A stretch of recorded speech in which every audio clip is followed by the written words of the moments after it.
Good morning. Happy Friday. I hope in advance you have a great weekend and a great Friday. This will be the final day of our exam review for next Monday's midterm. If you have Monday, and I think almost everybody does here, Monday at 1:10 in AC 2501, midterm 1. It's basically over problem sets 1, 2, and 3. So it'll be chapter 1, sig figs, temperature, density, stuff like that. Chapter 2, part 1 was about the atom. So number of protons, neutrons, mass number, abundance, Avogadro's. And then problem set 3, chapter 2, part 2 was more on the molecules. So compounds, molar mass, naming, also the empirical formula, molecular formula, stuff like that. The exam itself will have 20 multiple choice questions and 4 short answer questions. We'll go about 2 hours in length. We will not look at problem set 4 on Monday. All right, that'll be the following week. So don't even look at problem set number 4 again. This will be the only thing we do during recitation on Monday. Bring your calculator. A page of notes is cool. Staple it to the back. There's a sample midterm online and in the companions. You can kind of get a sense for what the exam's going to be like. In addition to coming to the midterm, bring the empirical formula lab we did this week. The exam prep 1 worksheet is up. Several of you have done some really great work on it. I'm really pleased. Exam prep is right after problem set 3 in the companion, and it's also online. It's basically 1-page double-sided question followed by answer, show your work. Bring your safety goggles because the lab we're going to do after the exam, and yes, we are doing a lab after the exam, I apologize. Percent KCl3, we're going to burn some stuff. So, depending on your feelings after midterm, maybe that's good, but definitely bring your goggles just to be on the safe side. Should be pretty cool. You will get your exam back the following week when you turn in problem or quiz 4 to me. I'll return your midterm. There'll be a summary sheet stapled to the back, all right? And it'll say like how you're doing in the class as of this day. Definitely check that out, all right? Because I do sometimes make mistakes when I enter grades, not intentionally. Double check me, all right? Make sure that the grades I gave you are the grades you actually have. Also, if it says you're missing a lab or something like that, make sure you get those in. There is the lab completion bonus at the end of the term. That's just points for having turned in all the labs. And again, I think everybody in here has done pretty good on that, but I'm just letting you know. Questions on any of that kind of stuff? Yes. We are turning in the exam prep worksheet. That's right. Yeah. The exam prep worksheet, the empirical formula lab, you'll turn in hopefully before you take the midterm. It gives me something to do, honestly, Lori. If you turn it in before you leave, though, that's fine too. All right, but try to get it in before you do. Yes. Makes my world a little easier. It's a great question. Yeah. Goggles, bring a calculator, note page, absolutely fine. Periodic table, absolutely fine. No computers, no cell phones. I've had a couple questions how to prepare, and I think these questions were more like spiritual, mental, physical. So if you haven't taken an exam like this before, I just make sure that you eat and drink a little bit before. I mean, don't go crazy, but a little bit is good. Of course, I'm a caffeine fan. You don't have to do that. Try to sleep some before you go. Like I've had people be up 48 hours, and one person literally fell asleep in the exam. I usually don't wake people up, but that's one time where even I said, oh. So try to do these kind of, I know, I'm hoping that this stuff is kind of silly, but I just want to make sure we're all on the same page. If you have any questions on anything, you can email me over the weekend. I do check the email off and on. Questions? All right, then let's do it. This will be the final day. I want to review this question because it is going to be part of the stuff we're doing. We looked at this question on Wednesday, but I want to do it one more time. So this is a question about how to find the percent composition for the elements in carbon dioxide. Now, percent composition is a mass percent composition, aka weight percent. We're not going to differentiate between those two, although physicists will. And I'd like you to try and find the percent carbon and percent oxygen in CO2. So see what you can do here, and we'll talk about it a little bit.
So again, what we looked at on Wednesday before we left is that if you want to do a mass percent, which again, mass percent, weight percent, or percent composition, for us in chemistry, they're all the same.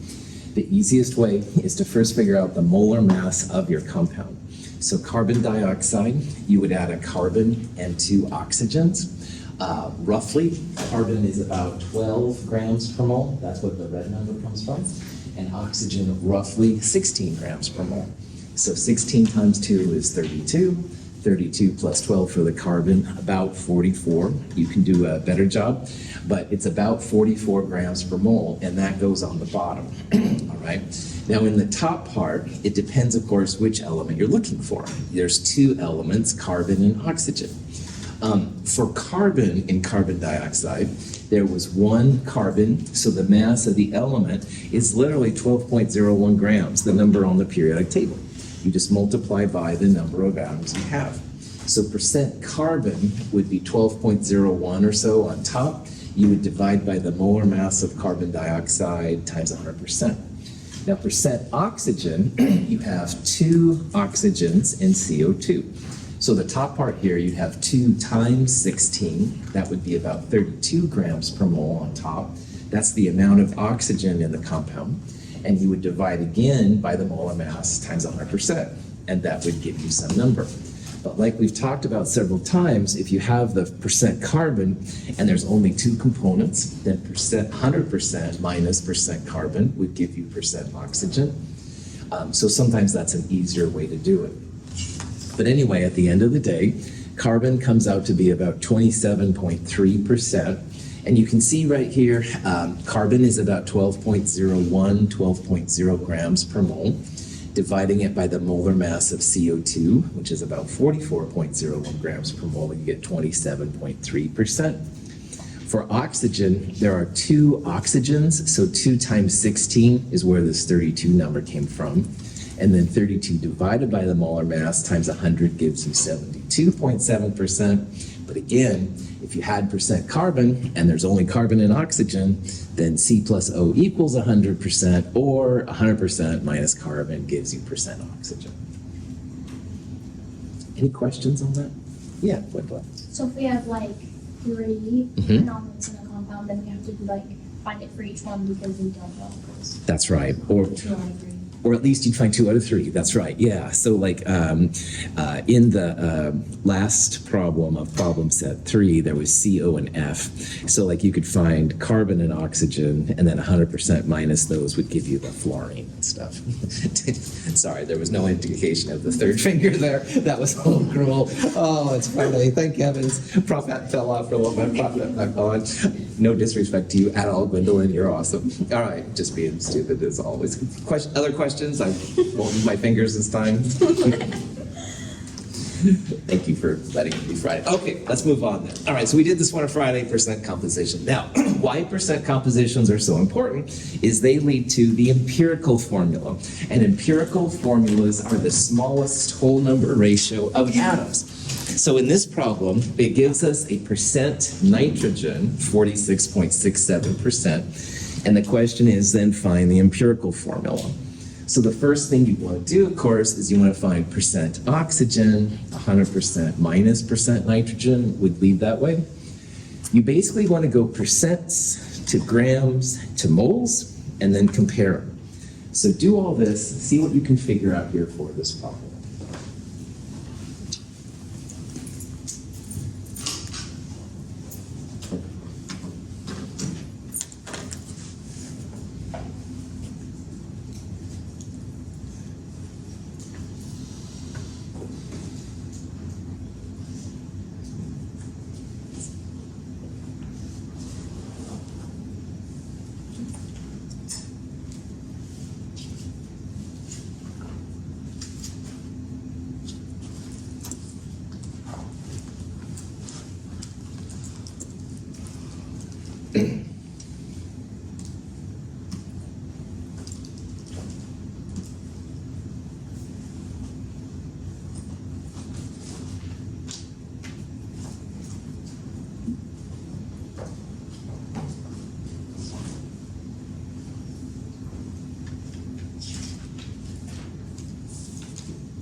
Okay, so in a problem like this, when you're given the percentages, first thing you gotta do is turn your percentages into grams.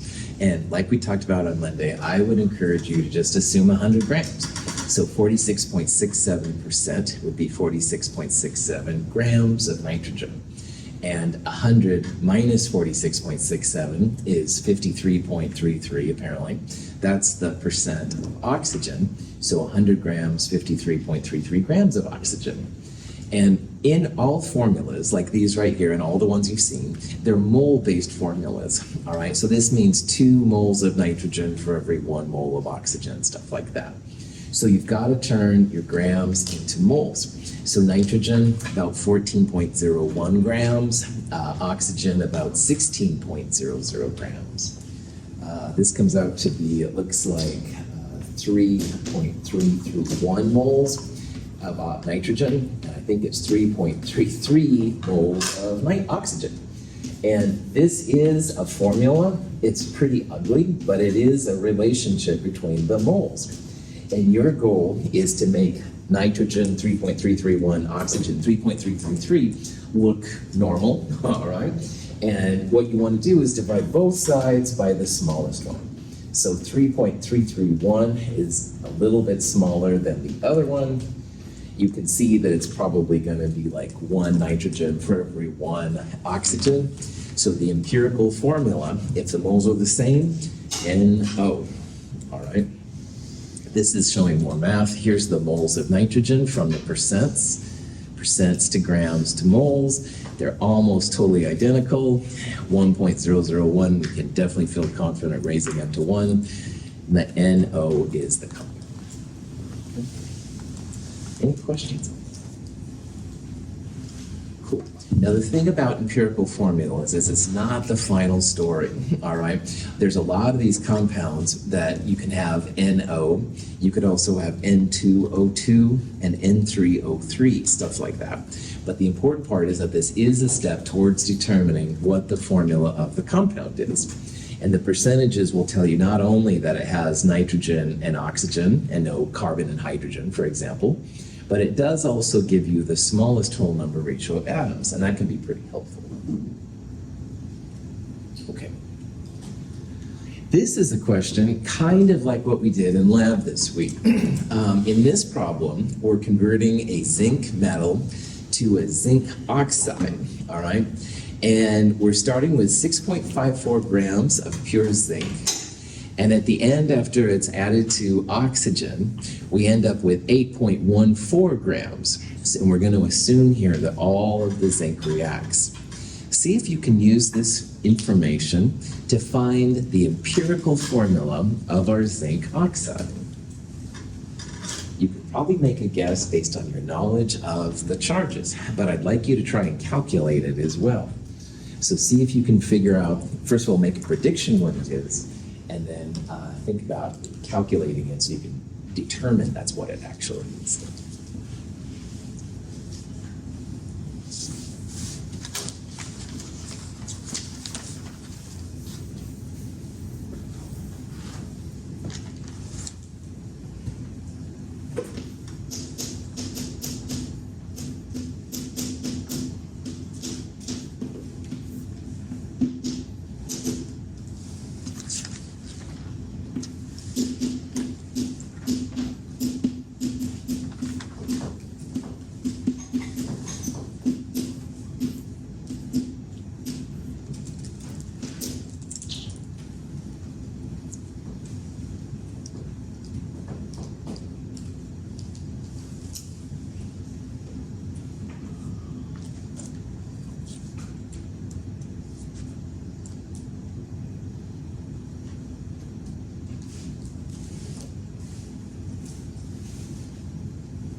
Before we go into the math of this problem, what is the normal charge on oxygen in ionic compounds? -1. Good. Yeah. If you look at oxygen, it's a non-metal. It's in the upper right-hand corner. Oxygen group 6A, so 6 minus 8. Oxide, almost always -2, all right? Now, can we tell what the charge is on a zinc most of the time? 2. Yes. Yes, +2, well done. So a lot of you are on this, good. The stairs are the weird ones here. Aluminum, gallium, and indium, the third step are all +3. Zinc and cadmium, the two elements on the second step, are +2, and silver +1. So zinc, if it's +2 and oxygen -2, we would hope that A would be the right answer, all right? But you never know, chemistry is always weird. So we can confirm that zinc oxide is ZNO here by doing the math, all right? And this is how people figured it out initially. Now, in this problem, you're starting with zinc and it all reacts, all right? And at the end of this reaction, you have 8.14 grams of this zinc oxide. So you've got the zinc by itself. You need to find out how much oxygen reacted. So you can see what I did up here. I started this problem. We're going to turn the grams of zinc into moles. We'll divide it by the molar mass of zinc. So if you look on the periodic table, zinc is 65.409. So we would put 65.409 right there. Then the difference between the compound and the zinc is going to tell us how much oxygen we have. And that grams of O we can turn into moles. The grams per mole of oxygen from the periodic table, 15.9994. Usually if you round up to the hundredth, it's awesome, so 16.00 grams. That'll tell us the moles of zinc. And then you can compare the moles of oxygen to the moles of zinc and see what happens. And big surprise, I know, the moles do come out to be the same. So the formula is 1 zinc for every 1 oxygen, which is what we would have predicted, zinc oxide, ZNO. Now, in our lab this last Monday, we did something similar. You took the sample and you drove the heat off. You got those cool brown crystals. That was the copper chloride without the water, all right?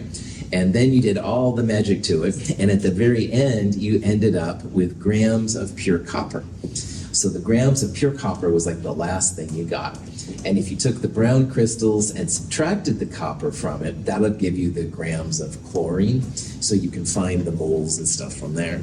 The difference between this problem and our lab is that copper is a variable charge metal, so it's hard to tell which one I was using. Tricky chemist. Anyway, this one would be pretty easy to do because zinc should be always +2. Anyway, any questions on any of that? Cool. Now, empirical formulas, like I said, are not the final answer. A lot of times you have to turn the empirical formula into a molecular formula. Molecular formulas are what the compound actually, quote unquote, looks like, if you will. So see if you can use this information where we have the empirical formula of glyceraldehyde and we have the molar mass. So see if you can use this information to find the molecular formula for this compound.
Okay, so in organic chemistry, you'll see, and we'll talk more about organic chemistry even in this class, but in organic chemistry, there's lots of formulas that have the same base combination of atoms, all right? And the properties are quite different. So this is an example of how you go from the smallest whole number ratio of atoms to the actual formula of the compound. So this glyceraldehyde has 1 carbon, 2 hydrogens, and 1 oxygen for its empirical formula. If you know the empirical formula, you need to send away, usually, for an actual molar mass determination.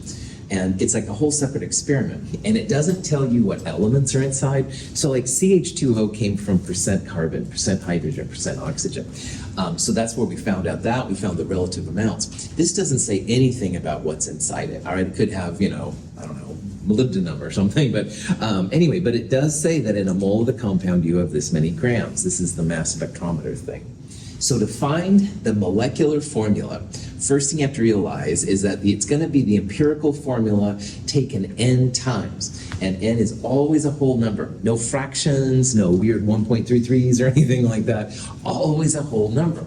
And how you find n is you take the molar mass of the whole thing, which is what this separate experiment's all about, and you divide it by the molar mass of the empirical formula. So to solve this problem, you need to figure out how many grams per mole are in this thing. And you can use real cheesy sig figs, all right, because it's always a whole number. If you get to 2.9, you can round up to 3. So I would literally just use 12 for carbon, 2 times 1 for hydrogen, and 16 for oxygen, all right? And 16 plus 12 is 28, plus 2 more is 30, all right? So again, real rough, all right? I didn't even touch my calculator, all right?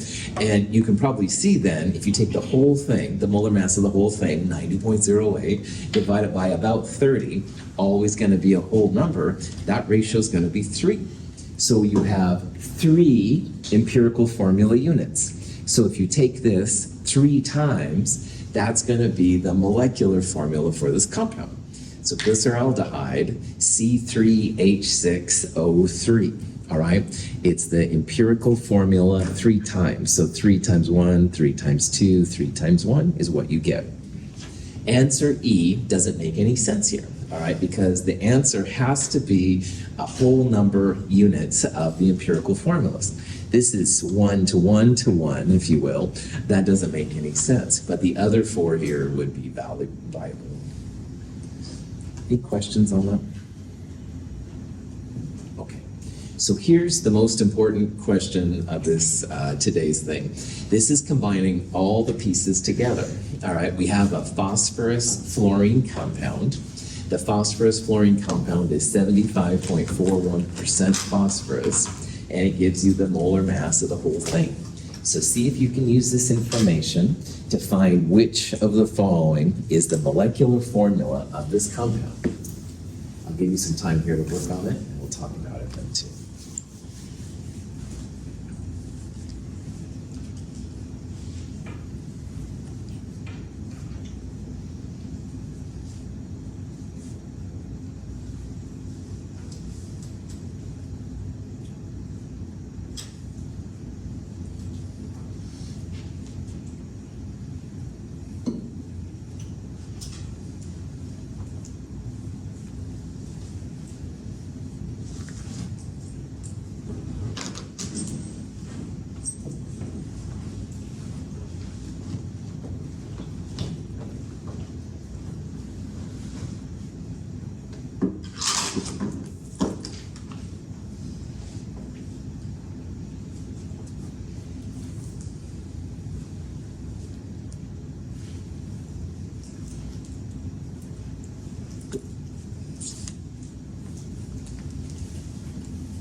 So let's say when you take the midterm, your mind's totally blank here, and you're like, oh, I don't remember what Russell said, I don't remember what he had at breakfast this morning, blah, blah, blah.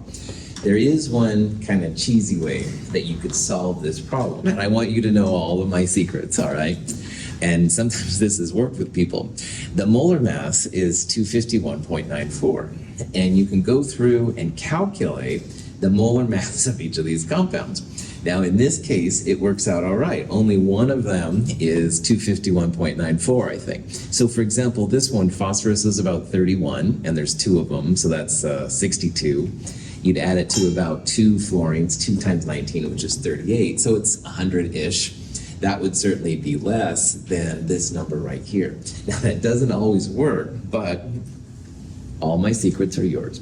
So, doing it now the right way, which is, of course, what I'd like you to do, percents to grams to moles. So percent phosphorus would be 100 minus this number. Turn percents into grams, grams into moles. You can compare the moles of F to P to get the empirical formula. The empirical formula comes out to be PF5. I'll show you the math here in a second. Then you take the empirical formula's molar mass, compare it to this number, 252, and it comes out to be about 126. So 126 times 2 gives you this number. So the final molecular formula is P2F10. Now here's more details on it. Percents to grams, so 75.41 grams of fluorine. There's the molar mass of fluorine. You have this many moles. 24.59% phosphorus becomes grams, divided by about 31 to get this number. Compare the two moles, divide them both by the smaller moles, so you get exactly 1 phosphorus. It's almost 5 fluorines, so PF5 would be the empirical formula. If you add up 1 phosphorus and 5 fluorines, you get this number right here. Compare the empirical formula's molar mass to the molar mass of the whole thing. It'll always be a whole number if you've done it right. Formula comes out to be 2, so PF5 taken twice would be P2F10. Questions? If you can do this one, you've got it. All right, and this is kind of the holy grail of the first midterm, like finding what the molecular formula is. All right. Another question you might see are some of the weird acids, and this one you can definitely try to do and stuff like that, or just do. I'd like you to try and figure out which one of those is iodous acid. All right. Acids are going to be a big part of our stuff coming up. It's a good source of energy. I'll give you a little bit, and then I'll talk about how you can find different things from it. So see if you can guess which one of those is iodous acid.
This is a pattern you'll see a lot in chemistry. In this case, we're looking at iodine acids. Iode means iodine.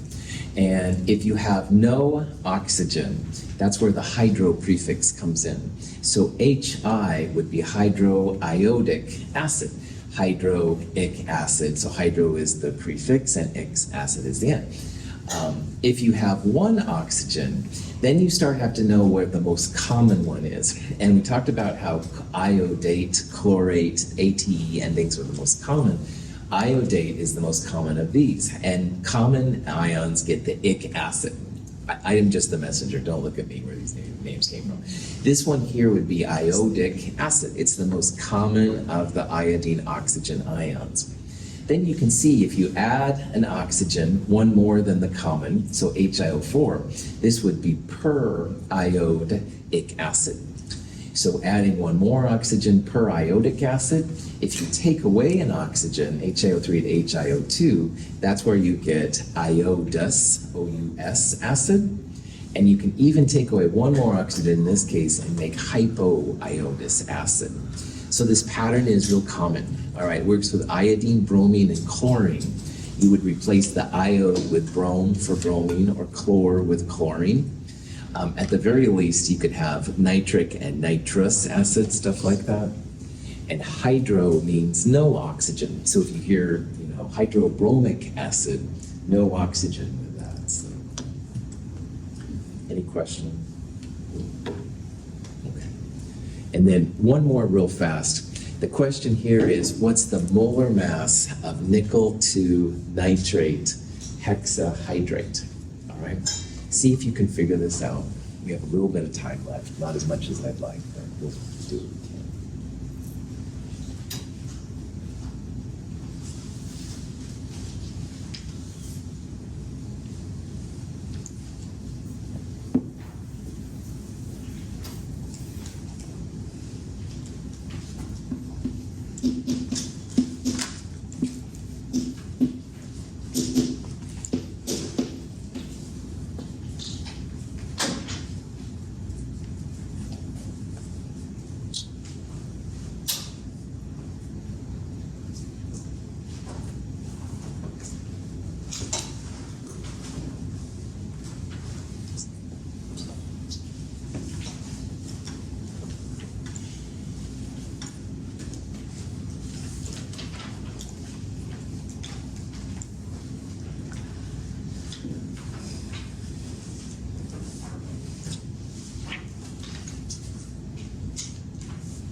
All right, so nickel is a variable charge metal. The nickel 2 means it's a positive 2, and nitrate, one of the polyatomic ions, -1.